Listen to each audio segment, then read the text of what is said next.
Bonjour à tous. Donc, je pense que vraiment au nom du GFF, de l'OMS, de la banque, avec qui nous co-organisons cette série de webinaires, c'est déjà vous remercier tous les participants à ce webinaire, mais remercier également AFIA parce que c'est vraiment une très bonne opportunité effectivement de pouvoir participer à cette pré-conférence. Je pense que nous allons passer des super bons moments à pouvoir discuter effectivement de nos engagements de ces dernières années. Comme vous le savez, donc, au cours de ces dernières 20 années, je pense que ce qu'on peut déjà dire, c'est que la communauté internationale de l'aide a mis en œuvre diverses stratégies pour soutenir les pays à revenus faibles et intermédiaires dans la réforme de leur système de financement de la santé, notamment l'apprentissage individuel entre les pairs pratiqué par les communautés de pratique de l'harmonisation pour la santé en Afrique, que beaucoup d'entre vous vraiment a été partie prenante. Mais également l'apprentissage entre les pairs au niveau des pays à travers le réseau GLN, le soutien à la coordination apporté par les points focaux nationaux de P4H, la stratégie de mentorat développée par Spark ou encore la série d'ateliers participatifs des programmes d'apprentissage mis en place par le GFF en partenariat bien sûr avec la Banque mondiale et l'OMS, l'achat stratégique des soins de santé primaire par exemple. Donc ça, ce sont des exemples qui ont foisonné ces dernières années pour montrer à quel niveau l'apprentissage par les pairs, notamment, est une question centrale par rapport à toute la thématique du financement des soins de santé primaire ou du financement de la santé en général. Donc, certaines de ces expériences ont été bien sûr documentées et ont contribué à un corpus croissant de littérature scientifique sur l'apprentissage des politiques transnationales appliquées au financement de la santé. Donc, aujourd'hui, notre webinaire, c'est vraiment inviter la communauté internationale ou alors la communauté des décideurs et des chercheurs dans tous ces pays-là engagés dans le champ du financement de la santé pour la couverture sanitaire universelle et évaluer le mode de transfert de connaissances sur les réformes du financement de la santé. Donc, l'accent sera vraiment mis sur le comment de l'apprentissage des politiques ainsi que sur la remise en question de l'amélioration de nos approches conceptuelles. Donc, je me fais le plaisir donc, de pouvoir introduire cette session, mais de la modérer également. Nous aurons des personnes, des experts qui vont pouvoir nous aider à mieux structurer cette session. Tour à tour, nous allons écouter Bruno. Il est expert du financement de la santé à l'OMS. Mais avant ça, Bruno a joué un rôle très important dans le monde de l'académie et aussi de l'aide humanitaire. Et à côté de ses contributions en matière de financement de la santé, il a vraiment développé une passion pour la gestion des connaissances et l'intelligence collective.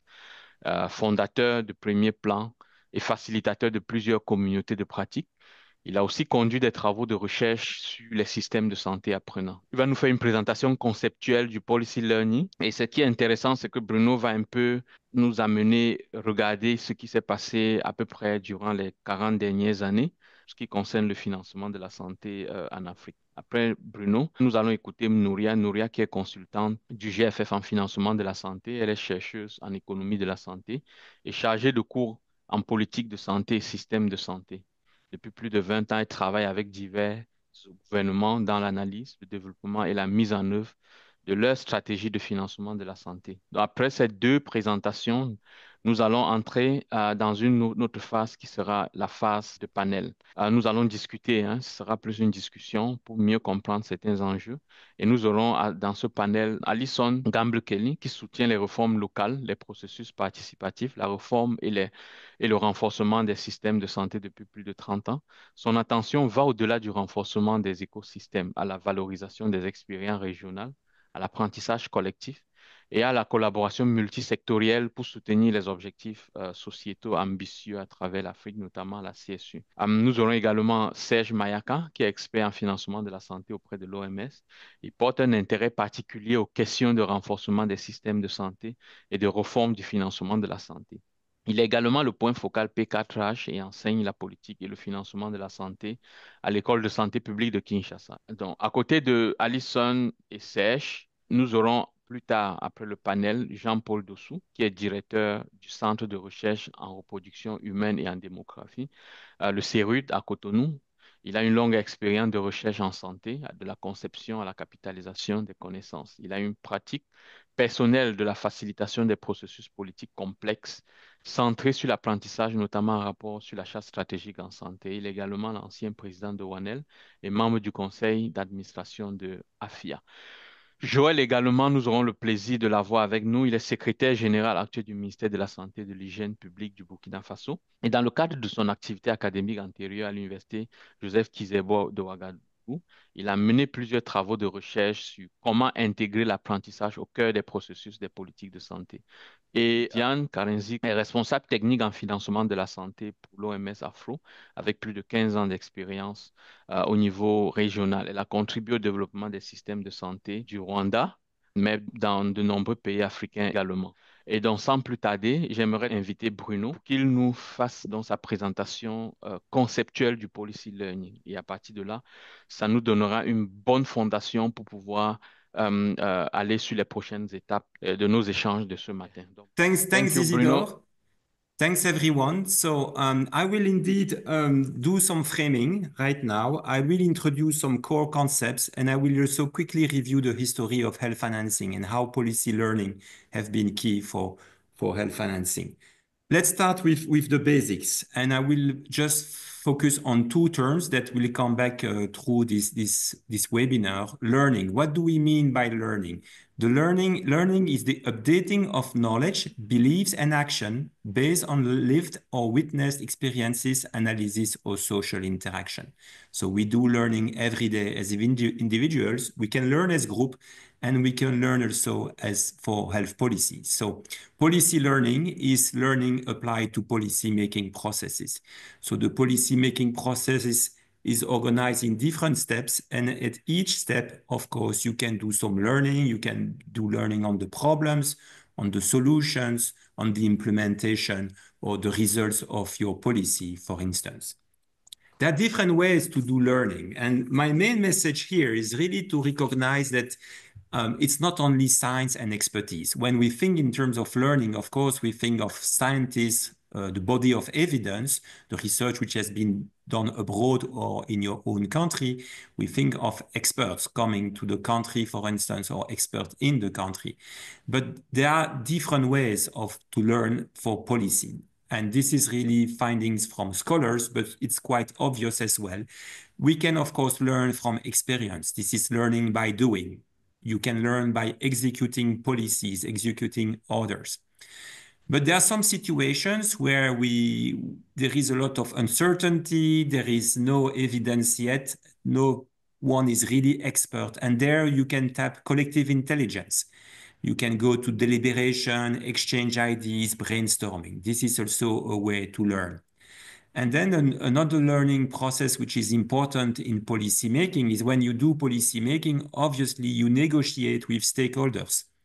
You negotiate about their stakes, they explain their interests, their objectives, and this is another way of learning to transaction. So how have we applied this learning? Let's review how this took place over the last 40 years. And here I put on the timelines, well, I went back to 85, well, the Bamako Initiative is 1987, you are familiar with that. So on the top of the timeline, you have some milestones, things which happen in health financing.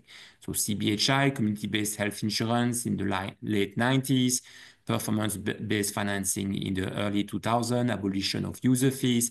These are milestones. And in red, I put what happened in terms of policy learning on health financing at the same time. So at the beginning, it was very much focused on research. So interestingly, for instance, the journal Health Policy and Planning, you may be familiar with this journal, which is important for the health financing community, was launched in 86. You have in 93, the World Development Report, which was an important milestone also for health financing. Joe Kutzin's framework, early 2000, and so on. So there was obviously a key contribution by scientists, by analysis, and by experts. But also we see progressively new ways of learning. So for instance, pilot projects on health financing schemes started around the years 2000, pilots on CBHI, pilots of performance-based financing, and so on. And this pilot project is a combination of science, but also of learning by doing. We know that the scientific part of these pilot projects have also been boosted at some stage by impact evaluations funded by the World Bank, for instance. But we can also observe new ways of learning emerging around 2010, for instance. Isidore mentioned that we launched the communities of practice.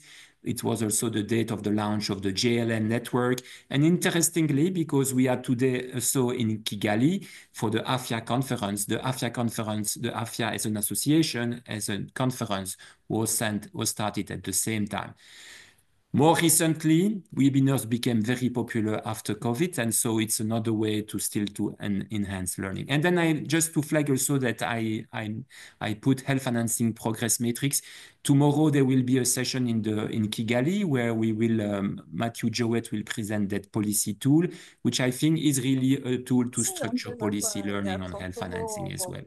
So we see the space has been very dynamic, but we have seen an expansion in number, but also an expansion in diversity in terms of learning processes. So what have we learned through this journey of 40 years? I think we have learned that learning takes different shapes and learning never stops. I think what we have done, all of us, over these 20 years, I would say, we have applied what learning experts recommend to do. They say you have to do learning loops as well.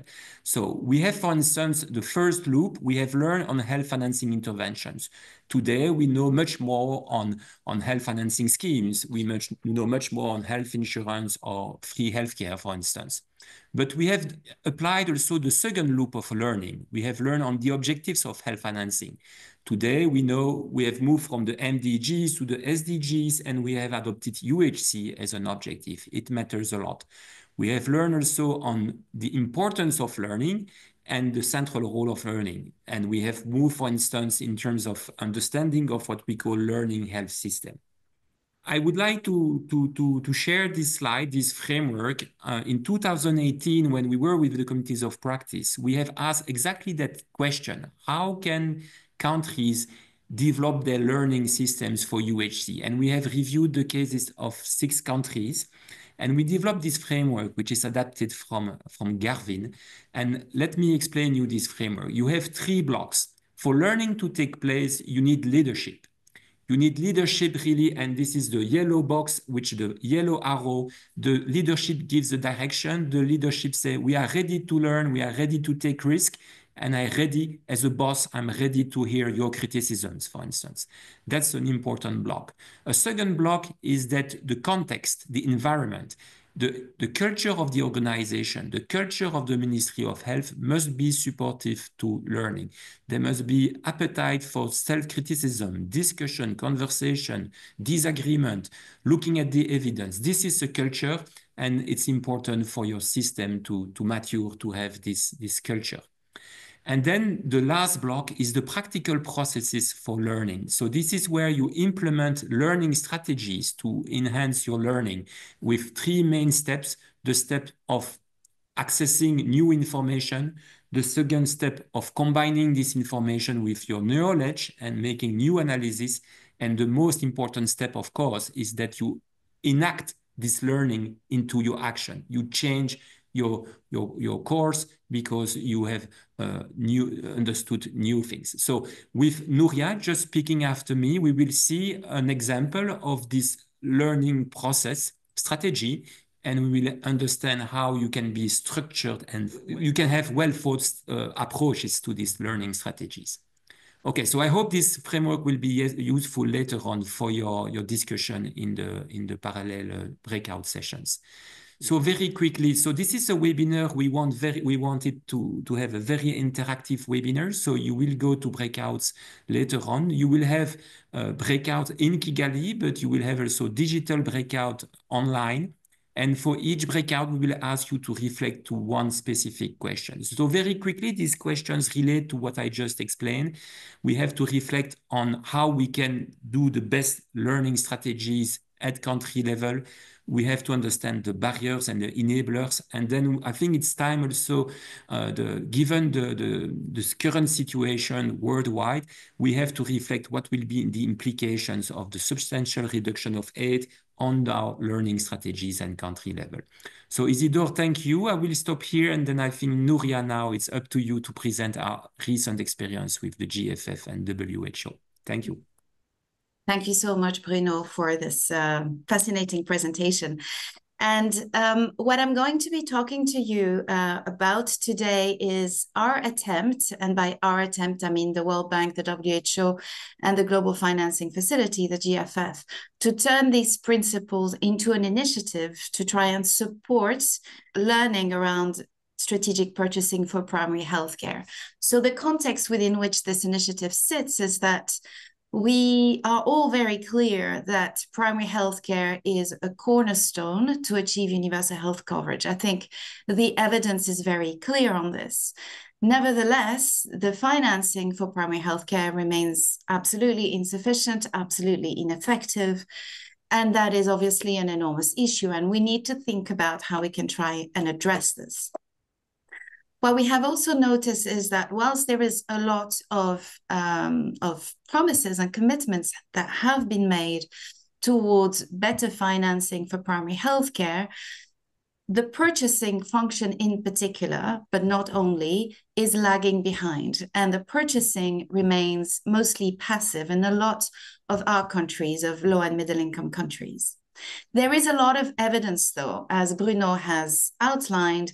There's a whole corpus of literature that has been published around how to better finance primary healthcare and how to better purchase for primary healthcare, what we should be doing. There is a lot less around how we should be doing these things.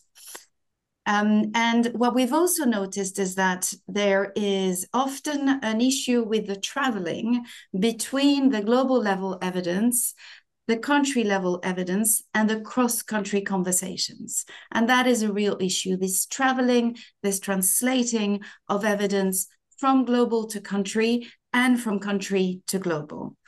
And finally, what we've noticed is that despite the 2 decades worth of attempts to improve the capacity at country level in terms of purchasing, we're still in need of investment and ensuring that we build the capacity of all of us in terms of what to do and how to do it. And there comes a learning program, which is what I'm talking to you about today. So this learning program, as I have said, is a collaboration between the GFF, the World Bank, and the WHO, and a specific country. The learning program has taken 2 routes. A first route that is very much country-focused, and a second route that is about cross-country exchange and learning. Both cross-country and country-focused are very adaptive and flexible. In particular, if I take the example of the country-focused, we really make sure that we identify what the issues are at country level, what challenges the country is encountering, and how we can overcome them. And we completely adapt what we do based on what the country wants and requests. Similarly, for cross-country needs, we make sure that we respond to the needs of those who express them. So we focus in this learning program on many things, but mostly on sharing the latest evidence. And by latest evidence, we don't just mean the global level literature. We also mean what is happening across the different countries. And we very much focus on the specific challenges that the particular country is facing. And we take from the country experiences, from all the evaluations, for example, in that country, and we make sure that we spend a lot of our time thinking about the how we can achieve the objectives that the country has set itself. So the country focus, just a little bit more detail on this. What we do is we think about the different blocks that Bruno has mentioned, particularly the first block around the leadership. There is no doubt that unless there is strong leadership at all levels of the system for learning and a real desire to learn, then it's very difficult to deliver any any learning program. So we start by identifying a core country team made up of ministries of health, ministries of finance, often the political sphere as well, presidential offices or prime minister's offices. We, as much as possible, integrate the civil society or health workers or research institutes. And we create this core team. And during 2 months, we meet on a weekly basis, at least 2 months. And during those 2 months, we talk about where the country is at. What are the challenges that the country is trying to overcome and is struggling to overcome? So we spend those minimum 2 months developing together an agenda, identifying who from within the country should make presentations. We then have a preparatory webinar where we might present, for example, the core health financing concepts or some things that are essential to have a really constructive conversation during the face-to-face workshop.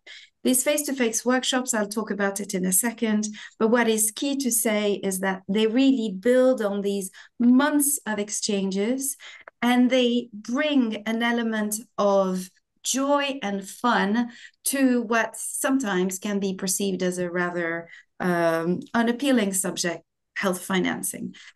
We make sure that the environment within our workshop is non-hierarchical. We make sure that Secrétaire Général and ministers dance with everybody in the room. So it really creates an environment where people feel able to express themselves and to enjoy the learning process. And after the workshop, we support with the whatever decision has been taken during the months and the workshop in particular. This is just an example of how our workshop is structured. So the beginning is that the first day is making sure that everyone understands what we're doing there, setting the scene, making sure that we all agree on the challenges that we together have identified. And then the 3 days, the first 3 days are really spent talking about, this is the challenge you've identified. This is what the international evidence tells us about how to overcome some of those challenges. This is an example of country or many countries that we bring into the room that share this specific practical experience with attempting to overcome these challenges. And we go on like this over 3 days, and we collect the perspective of the people in the room and what they say they need to do to overcome their challenges. And the last day is spent identifying a series of collective actions and individual actions to ensure that there is a plan going forward so that this doesn't remain just another workshop. We create WhatsApp group, and there's a real policy dialogue that comes as a result of all these exchanges. These are the countries we've worked in so far. You'll see that it's mainly across Africa, mainly in Francophone Africa. We've also worked in one Asian country, Vietnam. So that was country-specific support. We also have what we've realized is really important is a cross-country space for dialogue and for engagement. And we have therefore created the webinar series. As Bruno has said, post-COVID, these have become particularly useful. And we really think that it's key to ensuring that there is continued peer-to-peer learning. So what we do is we identify a series of topics, and those topics we have identified through a survey in GFF countries and a landscaping analysis of all the GFF countries. And within that, through these 2 methods, we have identified a whole host of questions that we in country ask ourselves. So for example, how can we undertake political economy analysis? How can we integrate free healthcare within social health insurance? How can we move from passive, often fee-for-service, to more strategic purchasing, for example, blended payment mechanisms? How can we better map resources, international resources and domestic resources? How can we ensure that they go to primary healthcare? These are some of the topics that have been raised as important and some of the topics that we've started covering. We've had 6 webinars so far. I think we've been rather successful. We've had really good feedback, and there's a real good engagement from countries. You see, there's 123 countries so far that have attended our seminar. These are the beautiful people who have graced our screens and have engaged with our process. So that's the cross-country learning, and a lot more webinars will be taking place. And this is one of those. This policy learning is one of the webinars that we're undertaking. The whole learning program sits within a bigger agenda, is augmented by specific country-based support, by analytical work, and by continued policy dialogue. And we're very lucky that with the support of the WHO, the World Bank, the GFF, that are all very present at country level, and most importantly, the national level, the national level policy. I can't remember the word, but you know what I mean. Those who decide, the decision makers. Apologies. That are from the very beginning really part of this, that ensures that there is this continued engagement and desire for learning. My last slide, we've learned a few things, some of which we know you've already mentioned. Firstly, we've learned that there is a very high level of demand for learning, and interestingly, especially in French. Sometimes it feels that Francophone Africa is left behind because a lot of the literature is published in English. So there's a real desire for this to be responded to and supported. There is no doubt that any learning program that we develop needs to be rooted in the practical challenges of the countries. There is little value to talk about theory and to say this is your holy grail, and not really talk about the steps that are needed to get there, and not learn about the successes but also the failures of other countries that have progressed towards that ambition. We've said this, but I'll repeat it. The word I was looking for was ownership. There needs to be really strong ownership at country level if we want this dialogue that takes 2 months to then bear long-term fruit. And fundamentally, and lastly, the importance of ensuring that around the room, there isn't just the Ministry of Finance, but there is at the very least the Ministry of, there isn't just the Ministry of Health. There is at the very least the Ministry of Finance, and other ministries and other groups that are involved in ensuring that there is learning for primary healthcare financing. On that note, over to you again, and thank you very much. Excellent, Nouria, merci beaucoup. Merci, Bruno.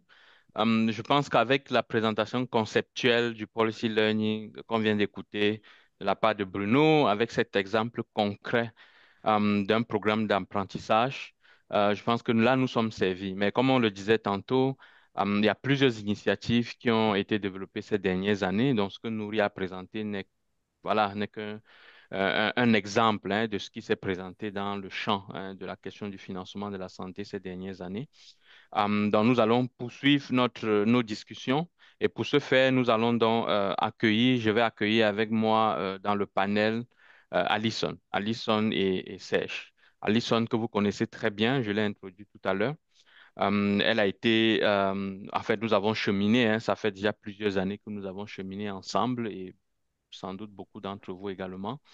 Et donc, j'aimerais accueillir Alison pour qu'elle puisse partager avec nous sa riche expérience dans cette question apprentissage collectif, pour pouvoir soutenir les politiques de financement dans les pays. Et à côté d'elle, on aura également Serge qui actuellement continue d'œuvrer grandement dans ce champ-là, notamment avec P4H. Ça fait plaisir de vous accueillir ce matin. Donc, merci beaucoup. Donc, je vais pouvoir rapidement commencer comme ça avec Alison. Et je sais que depuis ton implication dans ce que nous avions appelé à l'époque le ministériel leadership, je pense que ça remonte depuis 2010, tu as été très active dans la gestion des connaissances, dans le domaine de la gestion des connaissances sur le champ du financement de la santé. Nous avons d'ailleurs facilité ensemble une initiative qui s'appelait à l'époque la communauté de pratique accès financier aux services de santé. Et ça, on l'a fait durant plusieurs années. Tu as ensuite conduit un important projet collaboratif africain pour le financement de la santé, qui à l'époque était soutenu par l'USAID. Je n'ai pas beaucoup envie de prononcer ce nom, mais bon, la réalité est que c'est vraiment cet important acteur qui a soutenu ce projet-là. Et une première question à l'expert que tu as. Donc, quand tu entends un peu la présentation qu'a fait Nouria, de ce que nous faisons avec le GFF également, la Banque mondiale, l'OMS, penses-tu que nous sommes sur la bonne voie? Parce que je sais quand même que tu es une experte aguerrie sur ces questions-là. Et donc, j'aimerais un peu écouter ta perception en fonction de ce que Nouri a présenté tout à l'heure et de savoir effectivement, est-ce que ça te parle? Est-ce que c'est quelque chose qui te semble intéressant? Mais également, qu'est-ce qui pourrait faire que ces efforts contribuent positivement? Mais aussi à l'inverse, on n'est pas que là pour arrondir les bords, on voudrait aussi écouter là où on pense que voilà, ça ne marche pas bien ou alors où on pense que ce sera des défis. Et donc, voilà, c'est un peu sur ces questions que j'aimerais t'écouter ce matin. Bien sûr, c'est une causerie et on aura d'autres qui vont s'en suivre. Merci, Alison. Merci Isidore et je suis vraiment ravie d'être avec vous tous aujourd'hui. Je confirme de mon expérience que oui, vous êtes sur la bonne voie. Je crois qu'il faut dire qu'aujourd'hui, il existe beaucoup de consensus sur les aspects techniques, purement techniques du financement de la santé. On a produit des documents, des outils, de la guidance technique. Je pense que nous sommes aussi d'accord que cela ne suffit pas dans le cadre d'un pays pour faire avancer, par exemple, une réforme complexe et de longue durée comme la couverture sanitaire universelle. Donc, je pense que nous sommes aussi devenus très, très forts en ce qui concerne les échanges entre pays. Vous avez déjà cité plein d'exemples qui ont beaucoup contribué. Je note encore une fois nos chères communautés de pratique, l'initiative Spark, P4H, enfin voilà, il y en a eu, il y en a eu. Et ce type d'échange enrichissant, certes, parfois catalytique pour des pays, est quand même ponctuel et c'est quand même réservé aussi aux élites, en quelque sorte, des pays concernés. Donc, ce qui est vraiment, ce sont des gens qui ont déjà du pouvoir, déjà de la voix dans leur système de santé. Donc, à mon avis, ce qui est vraiment essentiel, c'est qu'au retour de ces échanges, les fruits de ces échanges soient partagés avec d'autres du système, d'autres acteurs locaux, pour les approprier, pour les contextualiser. Donc, moi, j'aimerais focaliser sur cette dernière case dans le cadre que Nouria a présenté, c'est-à-dire le dialogue au niveau national. Et je veux insister un peu sur le rôle important d'un cadre de dialogue national. Je m'explique un peu. Quand je dis ce cadre de dialogue national, je parle d'un cadre structuré, fixant une vision commune, un cadre de concertation qui est inclusif, donc qui mobilise de façon systématique l'engagement des acteurs de différents secteurs, pas que les acteurs de la santé, mais avec des rôles et des modes de fonctionnement explicites et clairs. Ce dialogue doit aussi être facilité et basé sur de l'évidence à la fois scientifique et tacite, et ça doit s'inscrire dans une durée et s'adapter aux priorités et aux défis nationaux. Donc, c'est sur cet aspect, certes compliqué, que je trouve qu'il reste pas mal de chemin à faire. Donc, qu'est-ce qu'on peut faire peut-être à ce niveau pour soutenir l'apprentissage politique au niveau des pays? Je peux citer juste quelques exemples d'actions. Je pense qu'on peut aider, on peut soutenir l'identification de ces acteurs différents qui devraient s'engager, qui devraient participer dans ce cadre de dialogue national. Donc, des différents secteurs, à différents niveaux du système, pas que les gens au niveau central, par exemple.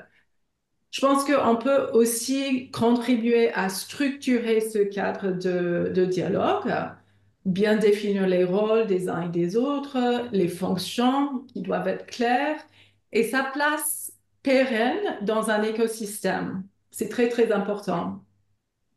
Et puis finalement, je pense que investir dans le rôle de la facilitation est primordial. On va beaucoup entendre, je pense, sur ce point de Serge, qui est point focal pour le P4H, et je crois qu'il peut illustrer l'importance de la facilitation dans un tel dialogue. À toi, Isidore. Super, Alison. C'est toujours du nectar hein, que de t'écouter, voilà, de partager ton expérience. C'est très enrichissant, c'est très intéressant. Donc, moi, j'ai bien retenu toute la nature des inégalités d'accès à l'apprentissage, ce qui est fondamental. Donc, il faut comprendre l'accès à l'apprentissage comme quelque chose qui ne devrait pas être uniquement élitiste, mais avoir une perspective très diffuse quand on approche la question de l'apprentissage. Mais c'est aussi toute l'inclusivité, la nature de l'inclusion dont on peut voilà, tirer parti de cette approche d'apprentissage. Mais c'est également de reconnaître que voilà, les données probantes ou alors la connaissance n'est pas euh, qu'ex cathedra, elle n'est pas uniquement livresque, c'est aussi toute la nature expérientielle qu'on doit tenir en compte quand on approche cette question d'apprentissage. Et donc, je vais un peu me retourner vers Serge. Comme tu l'as si bien mentionné, bien, Serge, c'est vraiment un vieux routier hein, de la gestion de la connaissance aussi. Il a fait son petit chemin dans la question du financement de la recherche. Et nous savons bien que Serge, ta recherche doctorale a notamment traité des sources de tension sur la proposition du financement basé sur la performance. Et d'ailleurs, tu as contribué à plusieurs des ateliers présentés par Nouria tout à l'heure, y compris les deux qui se sont tenus dans ton pays, dans le pays où tu résides actuellement, notamment la Côte d'Ivoire. Donc, depuis ton propre point d'observation, qu'est-ce qui est possible de faire depuis l'extérieur? C'est vrai, on répète toujours, tout développement est endogène. Les questions et les solutions doivent être trouvées de façon endogène. Mais avec du recul, en tant que personne extérieure, j'aimerais bien voilà, que tu nous partages un peu ta perspective sur qu'est-ce qui est possible de faire en tant qu'extérieur, en tant qu'un acteur externe, voilà, et en quoi nos actions peuvent soutenir l'essentiel, c'est-à-dire cette dynamique endogène-là. Merci beaucoup Isidore pour la question. Donc je pense que il est par rapport à ma perspective externe, je pense que l'efficacité de l'appui externe dans la dynamique endogène des pays, elle repose sur différents points. Pour moi, le premier point, c'est d'abord de fournir un appui technique ciblé mais stratégique. C'est-à-dire que même si l'expert externe vient avec sa perspective comparative en apportant les expériences, en mettant en lumière les expériences qui ont réussi dans d'autres contextes, mais il ne doit pas se limiter à des transpositions de modèles qui ont été développés ou bien qui ont réussi ailleurs. Il doit vraiment faire en sorte que cela soit adapté à la réalité locale. Et je pense que, comme tu as fait allusion à mon doctorat, c'est l'une des sources justement de controverses lorsque vous apportez un modèle comme ça qui vient de l'extérieur sans tenir compte des réalités locales.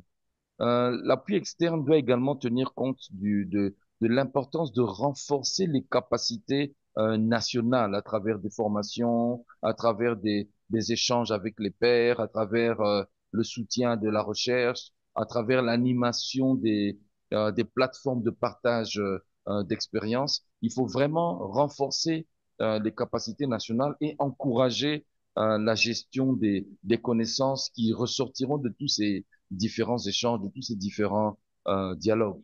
Donc, évitons, lorsqu'on vient avec notre perspective extérieure, évitons la fragmentation des financements de la santé. Ce dont ont besoin les pays. Allô, Sèche? On a des défis avec ta connexion. On reviendra à toi un peu plus tard. Donc, ça me permet juste le temps de reprendre un peu Alison. Et comme je disais, Alison, une grosse partie de tes activités ces dernières années a été dans le cadre de projets financés par l'USAID. Nous savons tous le contexte actuel avec les décisions de la nouvelle administration. Ce n'est pas forcément de juger ces décisions, mais nous savons également qu'en marge de cette expérience, cette grosse expérience avec les projets de USAID, tu as également eu le privilège, voilà, de savoir ce qui se passe ailleurs. Je l'ai mentionné tout à l'heure, ce gros travail que nous avons fait ensemble sur la communauté de pratique accès financier aux services de santé, mais également tu as le privilège actuellement de côtoyer de plus près la Commission européenne.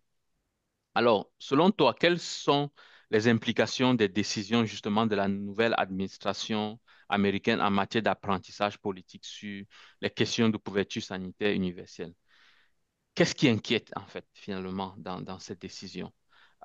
Est-ce que tu vois d'éventuels développements positifs dans ce contexte un peu que je dirais assez morose? Donc, Alison, nous sommes un peu à ton écoute, que tu nous partages un peu ta perspective. Merci. D'accord.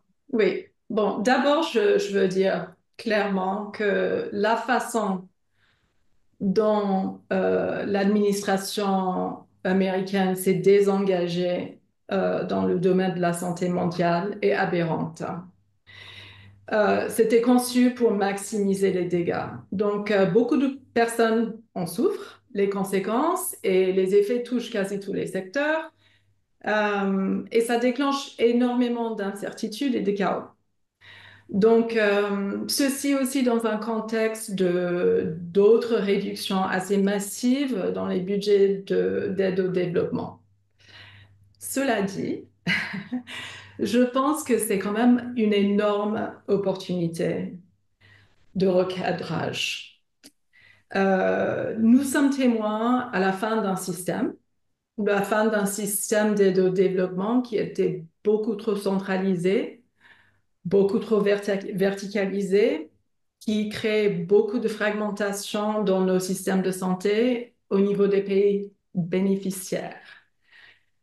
On peut espérer que ce qui reste de l'aide au développement soit investi beaucoup plus stratégiquement à financer, par exemple, peut-être des biens publics mondiaux.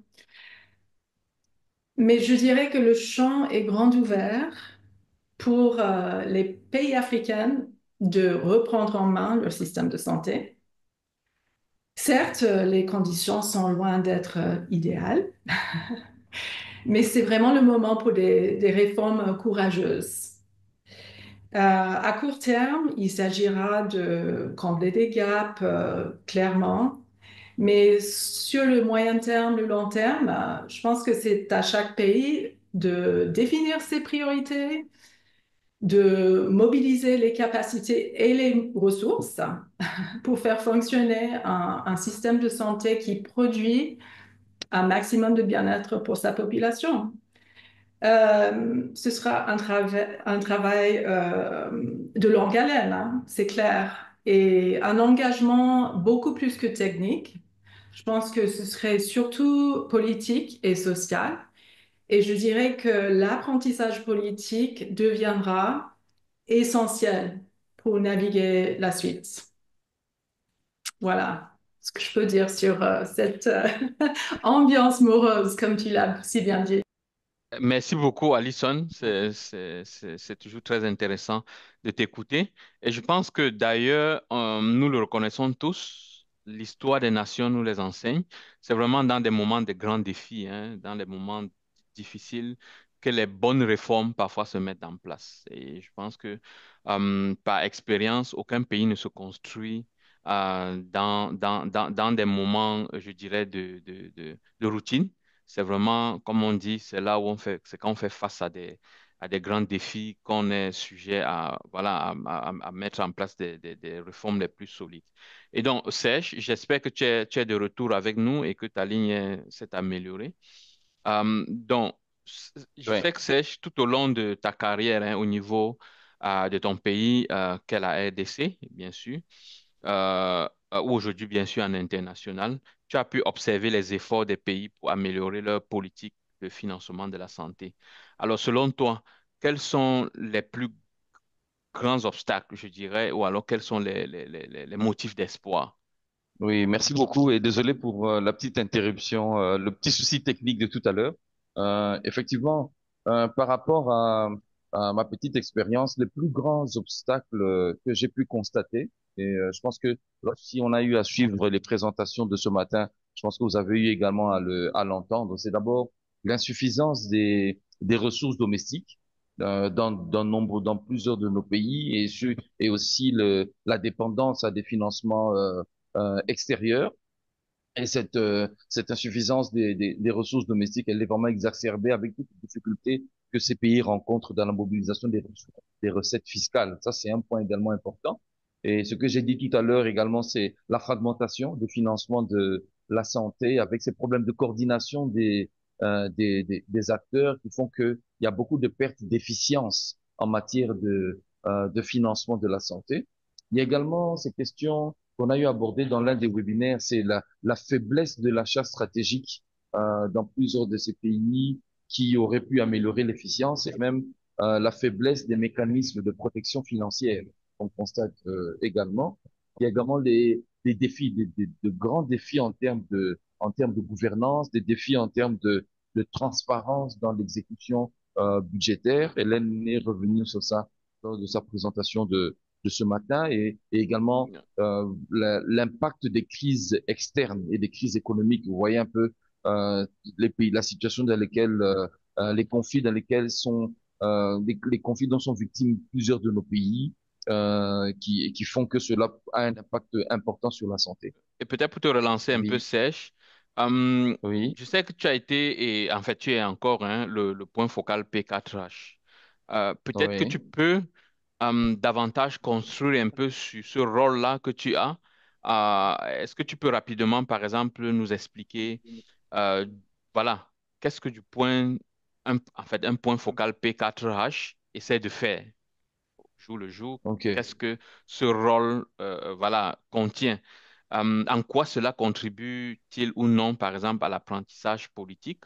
Et plus généralement, quelles sont les attitudes que, voilà, tu préconises au niveau des acteurs de l'aide internationale pour soutenir les pays et pouvoir améliorer leur politique de financement? Donc, assez rapidement, peut-être sur ce rôle-là, ce serait D'accord. intéressant qu'on t'écoute un peu plus.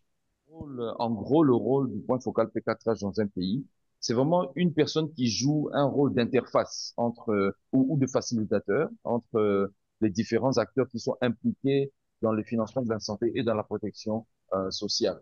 Donc concrètement, le point focal P4H va favoriser une synergie entre les différents acteurs et les différents partenaires techniques et financiers en faisant en sorte qu'ils puissent avoir des interventions qui sont le moins fragmentées possible.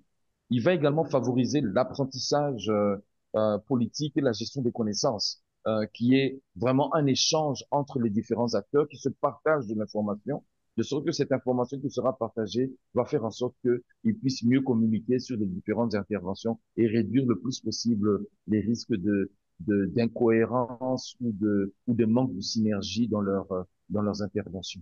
Le point focal P4H également dans un pays, son rôle, c'est de soutenir la mise en œuvre des réformes de financement de la santé.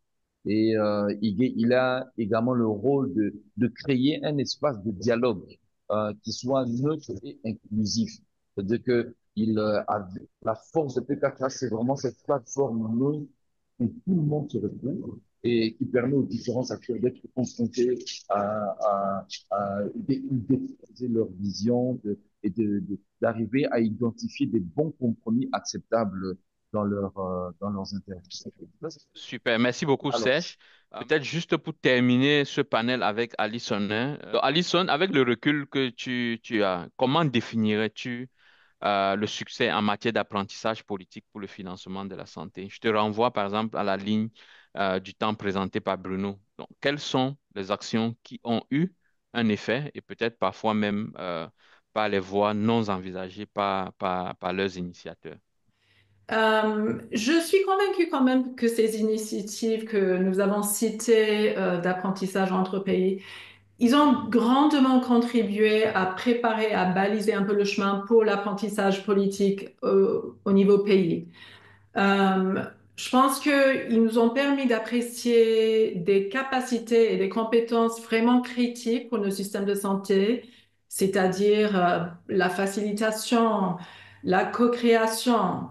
Et je pense qu'ils ont aussi aidé à vraiment valoriser et montrer la pertinence de la collaboration structurée entre différents profils d'acteurs pour avancer des politiques comme la CSU. Et donc entre les académiques, les techniciens, les politiciens, etc. Mais bon, peut-être la dernière chose que j'aimerais dire, c'est que l'apprentissage politique, comme vous avez tous dit, c'est surtout un processus et ce n'est pas une fin en soi. Et donc, je pense que chaque contexte sera différent et très unique, mais je pense que ce qu'il faut vraiment insister sur maintenant, c'est le développement de cet apprentissage au niveau de chaque pays en interne à sa façon. Voilà, merci. Et donc, est-ce que certains d'entre vous veulent partager ce qu'ils ont retenu de leur discussion en salle virtuelle? Écoutez, nous, la question qu'on a discutée, c'était par rapport à l'impact de la réduction de l'aide internationale sur l'apprentissage du pays. Quelles sont les préoccupations, les opportunités, les recommandations. Donc, il y a eu vraiment de très belles discussions. Et en termes d'impact et de défis, certainement à court terme, à court et moyen terme, les gens ont trouvé que ça va impacter sur le financement de la santé et donc sur la santé publique de façon générale, avec l'arrêt immédiat de certains programmes importants qui soutiennent les pays, mais aussi avec pas mal de monde qui sera au chômage, donc qui travaille pour ces organisations-là. Mais ils pensent que ça va créer encore des opportunités sur du terme. Par exemple, les- en général, ces organisations choisissent les meilleurs. Et donc, ça va faire que ces personnes-là qui vont quitter ces organisations vont revenir du ministère de la Santé, par exemple, pour le renforcer davantage. Ça va aussi faire que les gens vont commencer à penser à des financements innovants pour pouvoir repenser un peu le financement de la santé.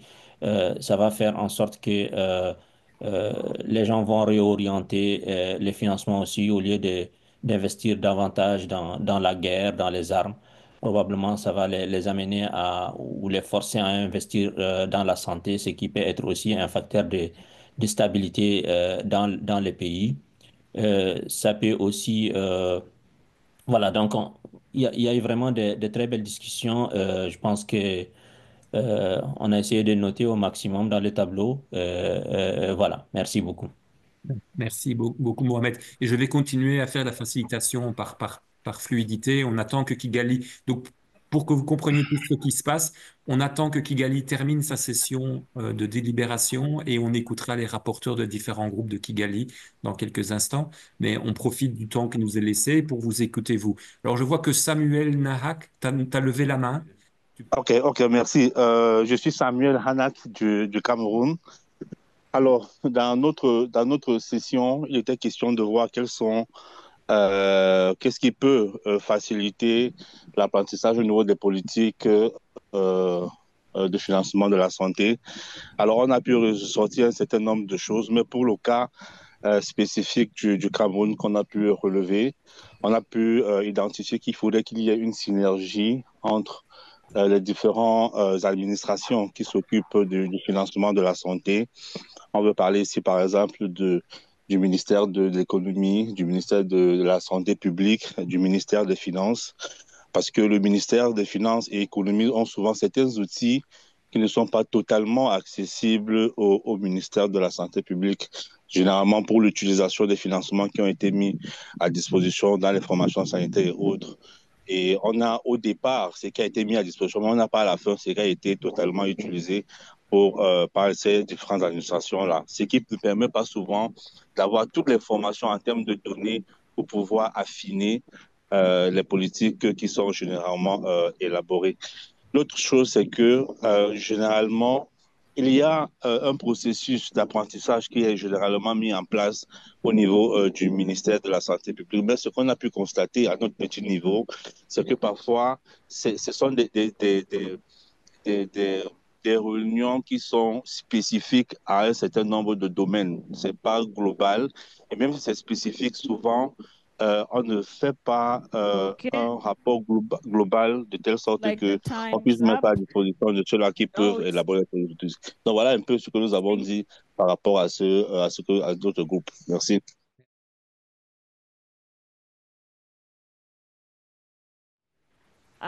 Bruno, are you ready for us? Kigali, we are very happy to listen to you. So please go ahead. We are really excited to hear you. Please go ahead. Okay. And then Diane will close the webinar after that. Thank you. What we'll do is have each rapporteur from each table just give us 3 to 5 bullet points about what was discussed. And then, as you said, we'll have the wrap up. Thank you. Good evening, everyone. So my name is Ojiako Ihomimichine Chemistry, but you can just call me Mimi. I know it's too long, so you can call me Mimi. And I am from Nigeria. So I'm going to be presenting on behalf of Group 4. And on our table, we have someone from Egypt, we have someone from Uganda, and we have someone from Kenya. All right. And then we have 4 people from Nigeria. Yeah. So we looked at the barriers and enablers affecting policy learning for health financing in the countries of interest, these countries that I mentioned.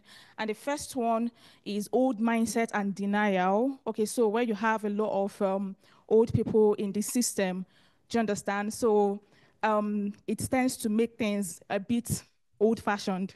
And then language barriers, in the sense that some people cannot speak English, especially these old people that we're talking about. Okay, so it causes problems. And then there is no platform to share knowledge. Even if you get evidence from, from research, there is no platform to share this knowledge. And then we also looked at limited decision-making authorities and difficulty in sharing financial data, just like what I said earlier about platforms. And then human resource barriers, inadequate human resources. Then we also looked at enablers, increase in domestic government funding as against over-reliance on donor funding. We also looked at having young minds, that is recruiting young people in the system. And then a lot of health financing reforms going on, which can provide opportunities for policy learning. And then availability of health experts and health economists in the ministries. And not just that, so you find out that there is also a department of health economists now embedded in the ministries, which is like a very good one. And then availability of external funding also appeared as an enabler. So it can be both an enabler and it can also be a barrier depending on the country. And then lastly, we looked at availability of sustainability planning, for example, through counterpart funding. Thank you very much. Alors, merci beaucoup. Je réponds au nom de Yann Tapsoba, économiste de la santé venant du Burkina. Et je vais vous faire le point, la synthèse des travaux du groupe numéro 2. Alors, nous avons compris la question de la manière suivante. L'idée, c'était vraiment de pouvoir identifier quels sont les facteurs, je dirais, positifs et négatifs qui puissent influencer l'adoption ou la mise en œuvre des différentes politiques de santé dans nos pays.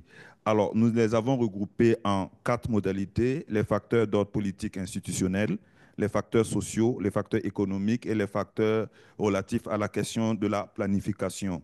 Au niveau politique et institutionnel, comme facteur positif, nous notons la coordination multisectorielle, c'est-à-dire la coordination entre le ministère de la Santé et les autres départements ministériels. Du point de vue négatif, nous avons l'instabilité institutionnelle constatée dans pas mal de nos pays de référence. Nous avons l'instabilité politique, ou je dirais la lutte contre le terrorisme, notamment constatée dans certains pays dits de l'AES.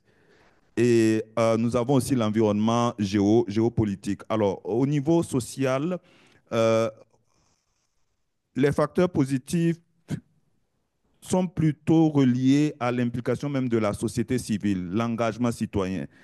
Tandis qu'au niveau des éléments négatifs, nous avons la standardisation des politiques. Ce que nous constatons, c'est que les politiques qui sont suggérées à l'échelle de nos pays sont standardisées et non pas contextualisées aux réalités même du pays. Alors, du point de vue économique, côté négatif, nous avons la contrainte financière du point de vue des ressources domestiques, mais aussi la dépendance par rapport à l'aide extérieure.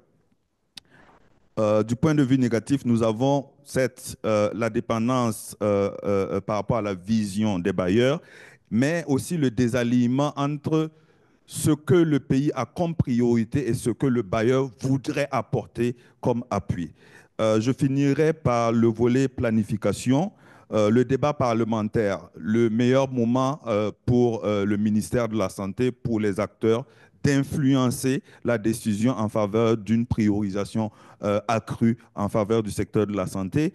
Et comme facteur négatif, nous retenons l'insuffisance des politiques basées sur les évidences probantes, notamment à cause peut-être du système de, je veux dire, de la qualité à améliorer du système d'information sanitaire. Je vous remercie.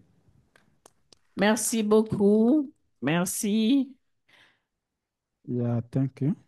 For us, we have been asked to see some of the consequences on the policy running among countries when there is a reduction, substantial reduction of international aid. Some of the consequences that we have seen, there is increased reliance on domestic resources,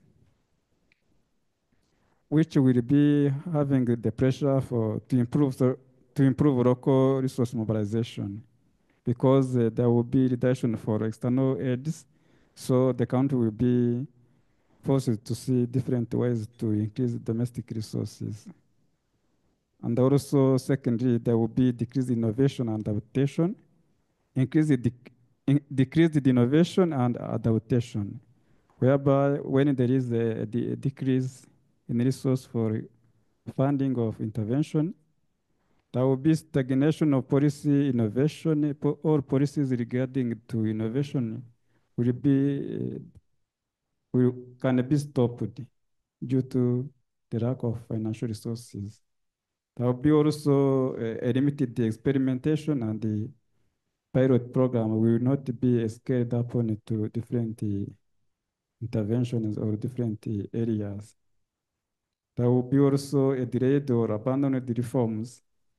All ongoing reforms will be facing challenges to be implemented due to the lack of financial resources coming from external. We seen also there will be a reduction in knowledge sharing and the global cooperation, because countries will not be gathering together to share their experiences. So there will be a reduction in knowledge sharing, and there will be a reduction in cooperation among the different countries. Thank you. Thank you so much. Let's hear from the last group. Good afternoon, everyone. Bonjour à tous. Quelles sont les limites des stratégies d'apprentissage politique mises en œuvre jusqu'à présent par les acteurs de l'aide? Nous allons aborder deux principales limites. La première étant l'implication des parties prenantes, que nous avons divisée en deux sous-catégories. Donc d'abord dans la conception de ces procédures d'apprentissage et dans le contenu de ces apprentissages. Donc c'est de savoir comment contextualiser avec les acteurs locaux, parce que souvent des thématiques qui sont proposées ne matchent pas avec les besoins, les priorités du pays. Et parfois, ce sont des politiques ou des stratégies qui ont réussi ailleurs, donc ce sont des succès d'autres pays qui sont enfin, quand on veut implémenter dans un autre contexte, sans forcément tenir compte des réalités de ce contexte. Donc ça, c'est la première sous-catégorie. La deuxième sous-catégorie, c'est qu'on note une faible appropriation des outputs de ces stratégies, de ces partages d'expériences, notamment dans la cible de toutes ces discussions, ce sont les décideurs, par exemple.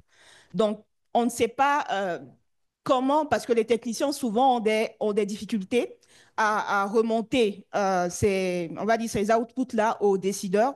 Donc, c'est de trouver comment permettre aux décideurs de s'approprier réellement les outputs de ces stratégies-là et aussi de les rendre beaucoup plus systémiques.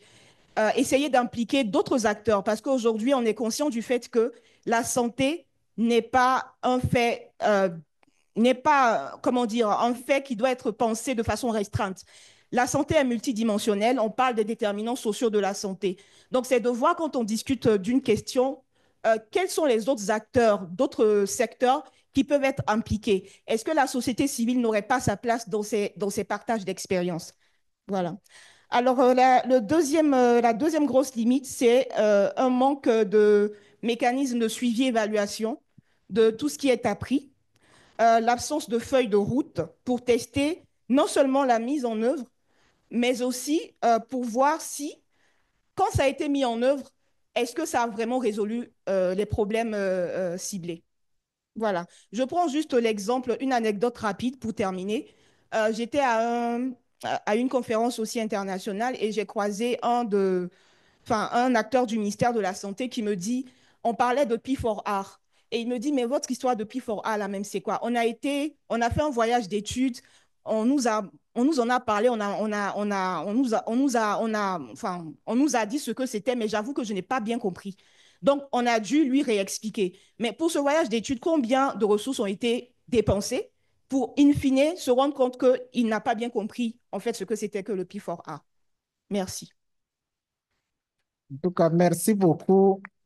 Donc, on a fini du côté de Kigali. Je pense qu'on a eu de très belles expériences et de très belles synthèses. Donc, on vous retourne la parole donc, pour clore ce webinaire.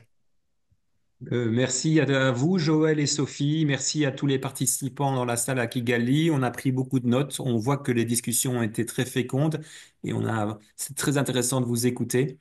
Et donc, on va laisser la parole à Diane, ma collègue Diane Karenzi, qui n'a pas pu faire le voyage jusqu'à Kigali, mais qui va peut-être nous relever quelques points d'apprentissage qu'elle a retenus et qui sont retenus aussi du côté de l'OMS Afro en fin de ce webinaire. Diane, on te laisse la parole. Merci Bruno, merci à tout le monde.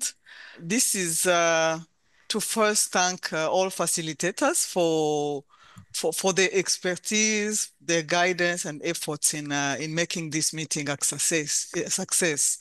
And I also acknowledge their preparation and commitment to this topic on policy learning on health financing for UHC. I also thank the participants for their active engagement and valuable contributions, both during the plenary and the group work sessions. I think your diverse perspectives enrich the discussions and led to these great insights that we are concluding this meeting with. Key highlights from, and maybe as a takeaways, the points that I noted that emerged during the meeting can be summarized into we started with main concepts and also experience from efforts on the policy learning for health financing, and also key insights from the group work. From the key concepts and introductory sessions, we heard about the role of policy learning on health financing, that main role of enhancing knowledge sharing, but also facilitation of exchange and experience and best practices among countries and regions. This has been highlighted by key presentations and sharing of experience on webinars, but also country support that was conducted through the partnership between GFF and WHO in countries. So by learning from one another, policymakers were allowed to adopt effective financing strategies and basing on what has been successful elsewhere. We know that also the policy learning supports the use of evidence and data to inform policy decisions, and different discussions around availability of the data, equity in the inequities in the access of specific data, strengths on data system, information system that also provide that opportunity for learning was also discussed, with high emphasis on capacity building as it aids in building the capacity of health system policymakers to develop and to implement informed-based decisions on health financing. The meeting also discussed on the needs for policy learning, which involve context-specific adaptations. Here we saw that there is a need to understand local contexts, including economic, social, and cultural factors, to ensure that health financing policies are relevant and effective. And again, here, if I may come back to the sharing of experience by Nuria on GFF and WHO meetings held in various countries, which allowed actually for learning from the international evidence and exchanges on country challenges and actions that is needed to address them in consideration of country-specific contexts. This was also highlighted during the group work on the need for really context-based solutions, both in learning, but also policy decisions and implementation. And here in the discussion, in the group work, we also heard about the need for regular and ongoing engagement among stakeholders, which is vital to address emerging challenges, share updates and on experiences, but also adapt policies as needed. Again, it's not a repetition, a comprehensive data system is really key, including robust data collection and analysis systems, which are essential, but are lacking really in our region for monitoring health financing performance, but also evaluate outcomes and inform future policy adjustments. Stakeholders' involvement was also highlighted, and it was highlighted that in some cases, political economy issues, lack of engagement of stakeholders, but also resistance to changes is also one of the key limitations and challenges. And another thing which was in response to the question on the group work on funding and resources, dependence on external aid, and also highlighting that adequate resources are required to support capacity building, but also implementation of innovative financing initiatives. In the group works, I'm not maybe taking long, but I would like to highlight that the key issues on contextual differences was really important, issues on data limitations, issues on complexity of health systems, but also resistance to change, as I said, and some enablers were highlighted for policy learning, that it plays actually a crucial role in facilitating effective knowledge exchange, innovations, but also implementation of sustainable health financing strategies. The key enablers highlighted were strong leadership, strong governance, but political will, including synergies within different health financing administration systems, collaboration networks and partnerships were also discussed through exchange of experience by the presenters, but also within the group work, and also the need for robust data systems and evidence. Knowledge sharing requires capacity to do it. This is what also I noted, and this is not accessible for many countries in the region. And also maybe subsequently capacity building and training is then needed to sustain the knowledge, but also generate evidence for policy decisions. So by fostering those enablers, it was really highlighted that countries can create a conducive environment for policy learning in health financing and ultimately supporting the journey towards UHC. Another point discussed on the external aid, the reduction of external aid, was like that it can significantly impact policy learning on health financing in several ways. Of course, there is funding gaps, limited capacity for policy innovations, and here external aid often facilitates knowledge exchange between countries.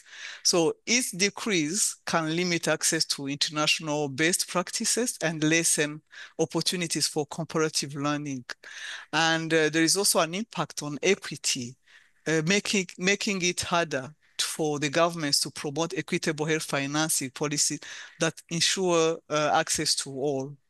So during the discussion, we also learned that while the reduction of external aid poses challenges to health financing policy learning, the pursuit of UHC, it can also present an opportunity for countries to strengthen domestic leadership, innovate on internal learning, and focus on sustainable context-specific policy learning solutions. And as I conclude, we are encouraging continued dialogue and invite all the participants here to continue sharing ideas and insights beyond the meeting, noting that by your participation in this meeting, you will be actually getting enrolled in this webinar series, and you'll be notified on forthcoming thematic webinars whenever they are organized. And looking forward, we are excited about future collaborations and the next steps that will build upon the discussions. We took note of all the insights, and this will be also well documented. Once again, I thank everyone for your participation and wish you well until the next meetings.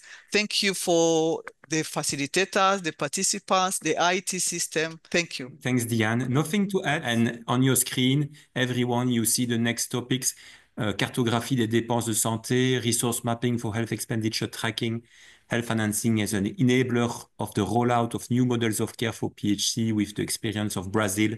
So a lot of cross-country learning, webinars in English, sometimes in French. So thanks a lot to all of you for your participation. Thanks a lot to the team of facilitators for the breakout rooms. Bye. Have a nice day.